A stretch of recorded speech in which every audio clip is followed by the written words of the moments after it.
પંચમહાલના હાલોલમાં 5 માસના બાળકના અપહરણના કેસમાં સુખદ અંત બાદ માનવતાની એક વધુ સરાહનીય ઘટના સામે આવી છે।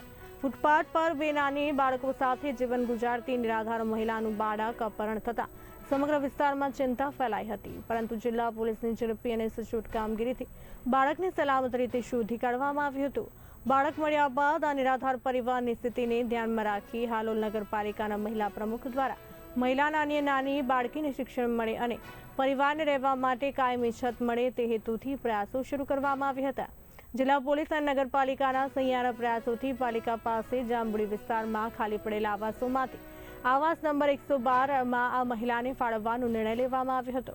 આજે જિલ્લા પોલીસ અધિકારી Halol DYSP town PI rural PI સહિત પોલીસ સ્ટાફની ઉપસ્થિતિમાં નિરાધાર પરિવારને નવા મકાનનો ગૃહ પ્રવેશ કરાવવામાં આવ્યો હતો। આ પ્રસંગે પરિવારના ચહેરા પર આનંદ અને રાહત સ્પષ્ટ જોવા મળી હતી। હાલોલમાં બનેલી આ ઘટના માનવતા, સહકાર અને સંવેદનાનું ઉત્તમ ઉદાહરણ બની છે, જ્યાં પોલીસ અને નગરપાલિકાની સંયુક્ત કામગીરીથી એક નિરાધાર પરિવારને સુરક્ષિત અને સન્માનજનક જીવનની શરૂઆત કરવાની તક મળી છે।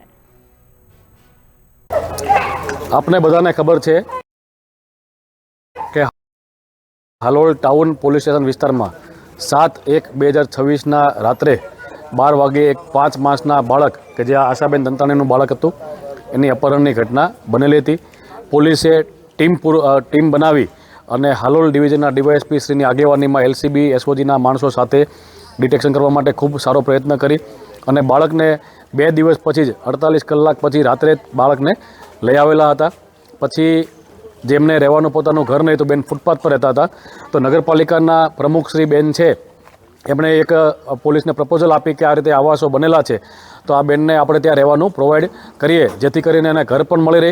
એમની બાજુમાં અહીંયા આંગણવાડી છે તો એની નાની જે દીકરી 3 વર્ષની છે પીને લઈ ત્યાં ભણવા પણ જશે અને અમે પ્રયત્ન કરીએ છીએ કે બેનને આજુબાજુમાં કોઈપણ જગ્યાએ નાનો મસ્તો કોઈ જગ્યાએ એને કામ મળી રહે, જેથી કરીને બેન પોતાનું ગુજરાન સારી રીતે ચલાવી શકે અને એના બાળકોને ભણાવી શકે।